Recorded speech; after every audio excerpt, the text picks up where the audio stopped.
Nice to meet you on such a happy occasion, Mr. Brown. I'm Dr. Sims. I believe you've been dealing with Dr. Smith until now. She's on a sabbatical in Europe at the moment. Pleased to meet you, Doctor. Now, Mr. Brown, as our admin told you on the phone, we found a kidney donor with a perfect match. As we couldn't get hold of you or your wife immediately, we took the liberty of getting your mother to bring your children in already. That's fantastic news, Doctor. I presume the kidney you have will go to Simon. I'm sorry, Mr. Brown. There seems to have been a misunderstanding. We have 2 kidneys available from the same donor. We can give both of your sons new kidneys today. You mean I wanted to reply? Yes, Mr. Brown, the donor is deceased. They died shortly after arriving at the hospital following a road accident not 90 minutes ago. Once we discovered they were a registered organ donor, steps were taken to preserve the corpse in such a manner as to maintain the viability of any useful organs. All the signs are good that many people will benefit from their death. You have to admire those people who fill out those cards, don't you? Because of someone's forethought and selfless actions, the odds are excellent that your twins will be able to lead perfectly normal lives. The hospital administrators have already checked all the paperwork is in order. We just have to wait a few hours until it is safe for your sons to have a general anesthetic, then we can start. That's fantastic news, Doctor. My wife was having a devil of a time trying to decide which of the kids to donate to. She'll be ecstatic that's no longer necessary. I'm sorry, Mr. Brown. You've lost me. I haven't had time to fully read your file yet. No, it's me that's sorry, Doctor. I should have realized you didn't know. When my son Simon was diagnosed with Lintman's disease. I'm sorry, Mr. Brown. I'm not familiar with that one, Doctor replied. I'm not surprised, Doctor. It's extremely rare. It's one of those diseases I jokingly call lesbian diseases. Sorry to be offensive, Doctor. I mean, one of those diseases that are carried by females but only affect the male offspring. Like hemophilia. Oh, right, the doctor replied. Anyway, Lintman's is so rare that there has been next to no research on a cure. It causes both kidneys to fail at an early age. That, as you know, condemns the sufferer to dialysis several times a week or having to undergo a transplant. Simon's kidneys failed last year, so he was put on the organ donor registry and started dialysis. We got Paul tested and found out that his kidneys were about to fail as well. That happened last month. Dave Brown paused to consider the horrible memory of both his sons lying in the hospital, hooked up to those infernal machines as their blood was cleansed. He shuddered. That was no life for his precious offspring. So, what choice did your wife have, Mr. Brown? The doctor asked. Well, we did all the things parents do in these situations, Doctor.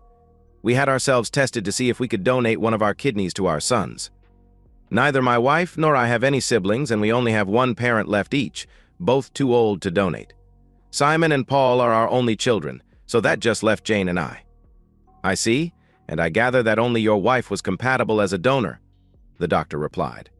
Yes, my blood type is B, Paul's is type A, and my wife and Simon are type O, universal donors. So my kidneys aren't compatible, but Jane could donate to either. Dave paused, wondering how long it would take for it to dawn on the doctor there was a fundamental problem here. From watching his face, he guessed about 25 seconds. Yes, Doctor, it's impossible for a type B father and a type O mother to have a type A child, but it is possible to have a type O child. If you look in your file, you will see some DNA test paperwork. They were both silent as the surgeon leafed through the thick files. Finally, he finished. Oh my gosh, I've heard of this, but never seen it. Heteropaternal superfecundation. Yeah, that's what our family doctor called it as well. Call me biased, Dokter, but I call it something else. Dave took the doctor's raised eyebrow as a sign to keep going. I call it having an unfaithful wife 2 men within 5 days and each of them father one of the twins syndrome. I'm sorry, Doc, but I only found this out a couple of weeks ago. It's still a little raw. Yes, I do know that I'm Simon's biological father, but not Paul's. Discussions are still occurring between myself and Jane, but we decided to shelve the fighting until the kids are healthy again. So, going back to your original question, Doctor, neither I nor any living relative can donate a kidney to my children. My wife, Jane, can donate to either child. I got her past her religious beliefs against organ donation, but she has been torn about who to donate to. Religious beliefs? The doctor asked. Yes. Jane belongs to one of those minor religious sects that are uncomfortable with transplantation. It was a battle between her pastor and myself that I won eventually. I know what you mean, Mr. Brown. Just this morning, a patient was brought in here that was a Jehovah's Witness.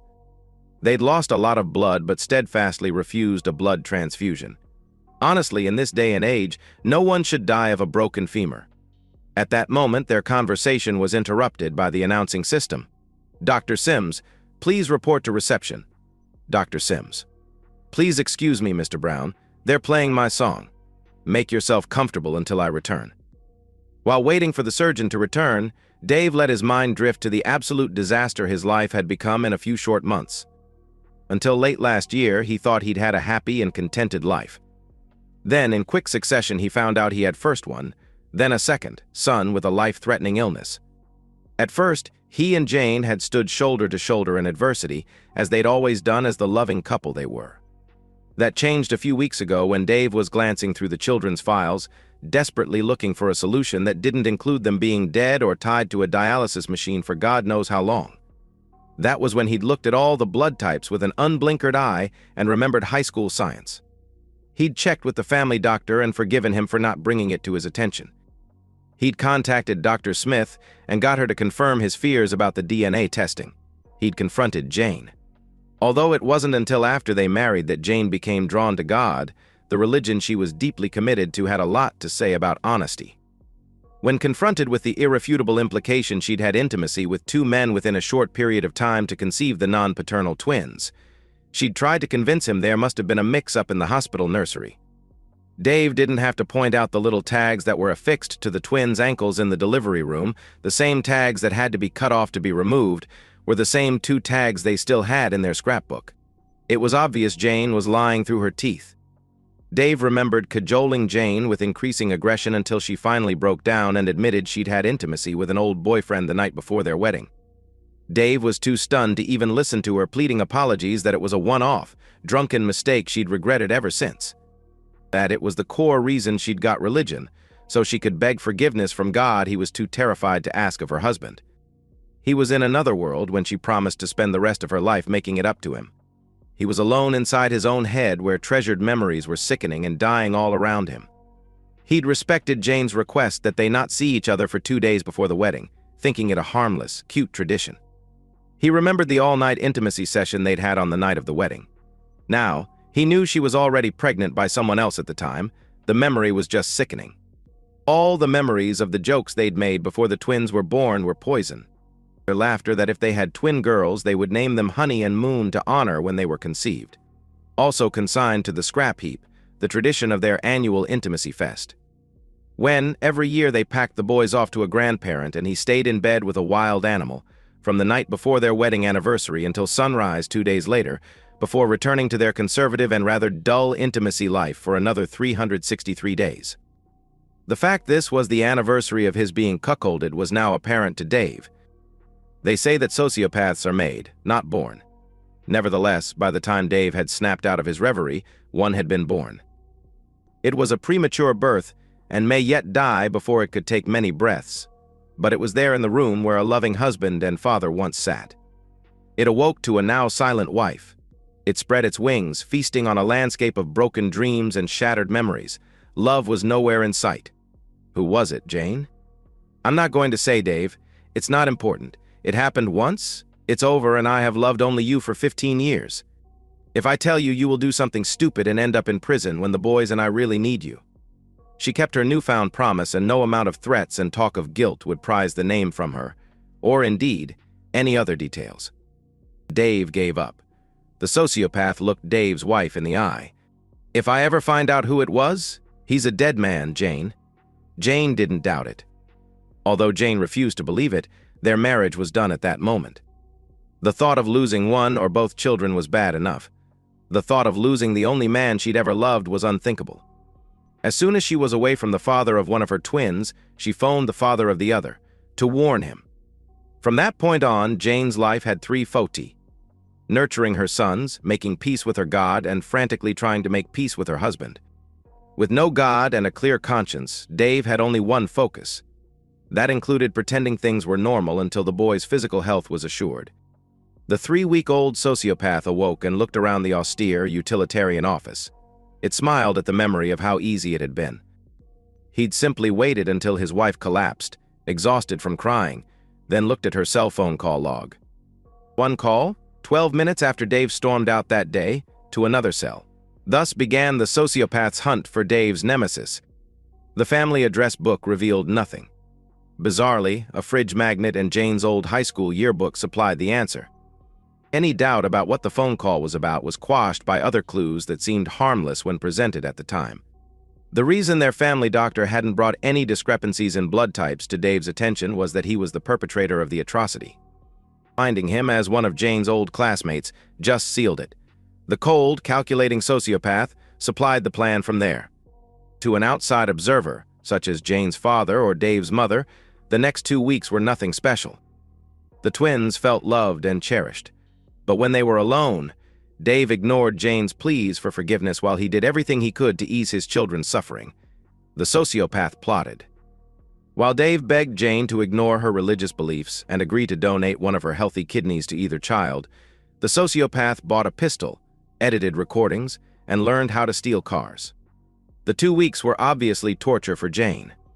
Dave lost count of the times she repeated that it was a one-off drunken mistake that she deserved forgiveness for. It was exactly the same number of times he told her that, until she gave him the name and he had restitution, he couldn't forgive her. The first few times, Jane stuck to the story she didn't want to lose Dave to prison, but that story changed one day.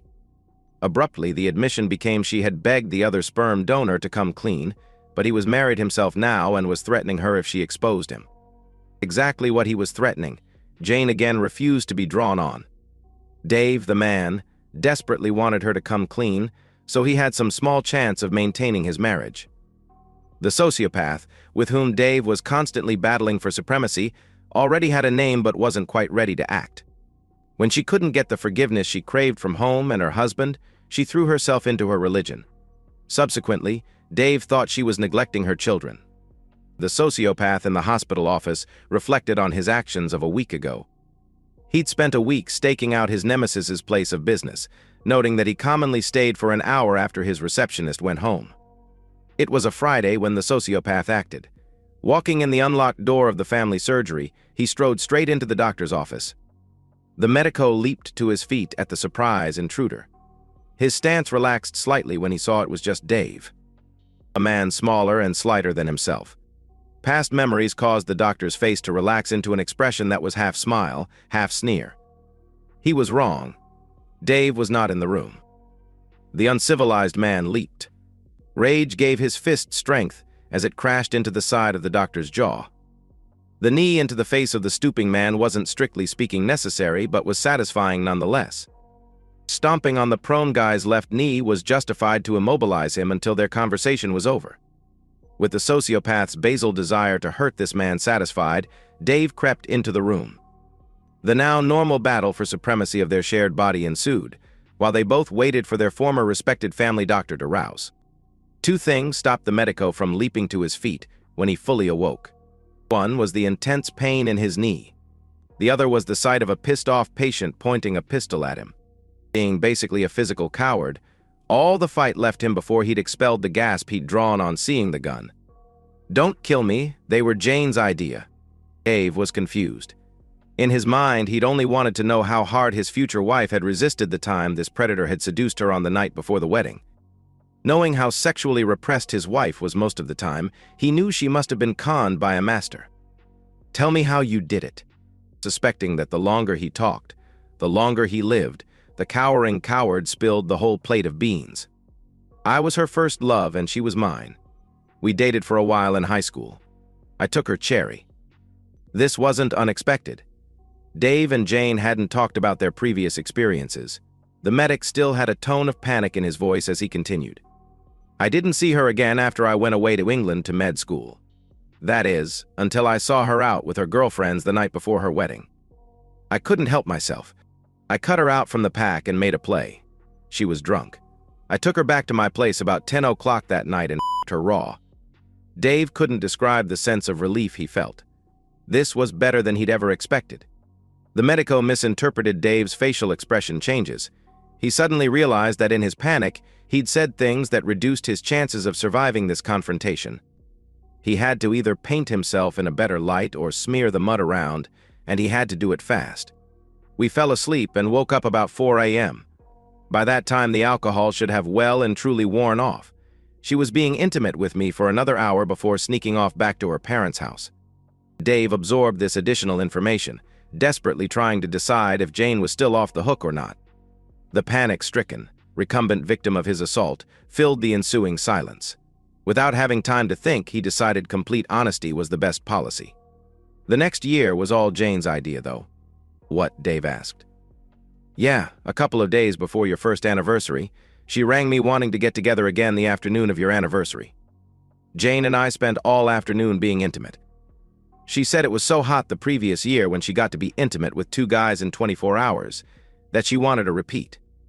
We've done it every year since then. Just once a year, mind you. She jokingly calls it her once a year, 3-hour sabbatical. Now she just texts me the one word, sabbatical, and I text her back where and when. She told me the whole thing is very erotic. She's super turned on when she's with me because of the anticipation of doing you straight afterward. Then she's super turned on with you because of the memories of me that day. Whatever, it's the best intimacy I get all year, I can tell you. Shattered, Dave fled the room. Unfortunately for the doctor, the sociopath remained. He used Dave's memories to remember every one of the 13 anniversaries and his wife's uncharacteristic wanton behavior. He remembered last year when it fell on a Sunday and Jane had spent the morning shopping with friends. In Dave's absence, the sociopath knew what to do. He reverted to the plan. Are you willing to donate one of your kidneys to my son Paul, or do I have to remove it from your corpse? The prone man saw death in the eyes of the man standing with the pistol, who he mistakenly thought was called Dave. In the clarity that sometimes comes in these situations, he thought quickly and replied, I can't. I lived in the UK for more than 6 months back in the 90s. Because of the risk of BSE, I can't be on the register. I can't even donate blood. He saw hope fading in the eyes above him. That was when he shut his eyes as the madman raised the pistol and aimed it right between his eyes. The report, when it came, was deafening. When he dared to open his eyes again, Dave was kneeling at his side, staring into his eyes. Today is not your day to die. Your day will come, but not until I know Simon and Paul no longer need me to fight for them. Run away, dead man. When this is all over, I will find you and I will kill you. Your time will come quicker if you go to the police or have any contact with Dave's wife. Don't bother trying to take your wife with you. By tomorrow, she will have an edited copy of the recording I've been making since I got here. With that, he removed the recorder from his pocket and turned it off. Even in his terror, the medic thought something about the last monologue was very strange. Why had he called Jane, Dave's wife? He was Dave. Things may have been clearer if he'd heard the Dave composite, arguing with himself as he left the building. Shit. I'm glad I convinced you to only load blanks. Prick. I wanted to see his brains smeared on the carpet. Now go away, you'll only hold me back for the next bit. The sociopath looked over at Dave sitting in the vacant surgeon's chair and thought back with the pride of a job well done. Its mental assault on the creature, who he refused to call wife any longer, began this morning when his wife was attending her church and involved all his electronic and, more recently acquired skills. The first task was to hijack the public address system the pastor was using to preach to the congregation. It was a simple sound file of Jane's easily recognizable voice. A compilation of several of her impassioned speeches interspersed with some of her lover's voice. Suddenly booming from the speakers were, Yes, I admit it. I had intimacy with a man other than you the night before our wedding, but I had no idea he fathered one of our children. I swear to God it was a one and I haven't been with him since. After a short pause, her lover's voice continued. Yeah, a couple of days before your first anniversary, she rang me wanting to get together again the afternoon of your anniversary. Jane and I spent all afternoon being intimate. She said it was so hot the previous year when she got to be intimate with 2 guys in 24 hours that she wanted a repeat. We've done it every year since then. Just once a year, mind you. She jokingly calls it her once a year, 3-hour sabbatical. Now, she just texts me the one word, sabbatical, and I text her back where and when. She told me the whole thing is very erotic. She's super turned on when she's with me because of the anticipation of doing you straight afterward. Then she's super turned on with you because of the memories of me that day. Both inputs then began repeating themselves in a loop. He didn't see it, of course, but could well imagine the stares of the other members of the congregation. members who had a dim view of infidelity and an extremely dim view of taking the Lord's name in vain. All he knew was that within a minute of the interruption, Jane sprinted from the hall to her car. He wondered where she would go. Not home to the obvious source of the broadcast. The sociopath followed in his stolen car, wearing his disposable coveralls, hairnet, and protective gloves. Luckily, she sped to one of the places of refuge the sociopath had predicted, her widowed father's house. The screech of tires brought the old man to his front door. The sociopath waited until father and daughter hugged before pressing play on the second tape. The one that broadcast from a speaker attached to the chassis of Jane's car. Yes, I admit it. I had intimacy with a man other than you the night before our wedding. I swear on my mother's grave it was just the once, and I've been faithful to you ever since. This was followed by the now familiar. Yeah, a couple of days before your first anniversary, she rang me wanting to get together again the afternoon of your anniversary. Jane and I spent all afternoon. She said it was so hot the previous year when she got to 2 guys in 24 hours that she wanted a repeat. Recounting the rest would be a waste of time, as by this stage Jane had thrown up her hands in horror and was sprinting away from what should have been a safe haven. The sociopath couldn't read her father's expression from that distance. Dave would have felt much empathy for the old man, but Dave wasn't there. The sociopath didn't have a clue what empathy was. He was focused on the job at hand. Technically, it was quite difficult. Jane was sitting in her car with her fingers in her ears. The sociopath's fingers flew over the laptop to turn on the stereo system he'd secreted in the dashboard of Jane's car. He turned the volume up remotely. It would take half an hour, or the complete destruction of the dashboard, to find the speaker. The quickest way to get peace would have been to disable the iPads and amplifiers in the spare wheel well, but you'd have to know about them first. Jane started the engine and roared off through her father's quiet neighborhood. The external speaker was broadcasting a different message than the internal one. The former was blaring to the world that the driver of the car cheated on her fiancé the night before the wedding and continued to do so afterward. The internal soundtrack was aimed at Jane's very soul. It was a compilation of her denials of continued infidelity over the last 3 weeks, interspersed with commentary from her lover. Commentary that ended abruptly with a gunshot and then silence. Even if Jane's conscience could handle her long-term betrayal, the implication that her actions had turned her husband into a killer and led to her lover's death would be devastating. Of course, that relied on her lover's fear, causing him not to contact her in the last week. Dave's research indicated the lover had up and disappeared, leaving no trace of his whereabouts, even to his wife. Jane made 2 blocks before she came up with the idea of using the car's stereo system to drown out both speakers. Unfortunately, the sociopath had thought of that a week before. A third soundtrack began. Following, the sociopath could see Jane's head snapping from side to side as she passed pedestrians. The stolen car followed her as she took the quickest route to the highway. Both Dave's and the sociopath's reverie was interrupted by the return of Dr. Sims. Terribly sorry, Mr. Brown, but the donor donated all their organs, so recipients are turning up from all over the place. It's going to be a busy couple of days. That's fine, Doctor. I think we were almost finished here anyway. I'd like to go and see my boys soon, but I have a request first. Yes, what is it? The doctor asked.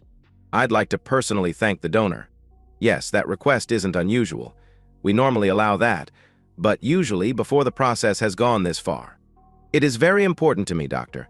Okay, I'll just clear it with the admin, the doctor replied. At that, Dr. Sims picked up the phone and spoke for about 2 minutes. That's fine, Mr. Brown. I'll take you there now. I suggest we be quick. They'll be putting the first of your sons under in about half an hour. With that, they strode to the surgical suite. On the way, Dave's phone rang. He answered and listened for a moment. Yes, officer, I assume you're calling to tell me to go to the hospital. I already heard and am here now. Thank you and goodbye.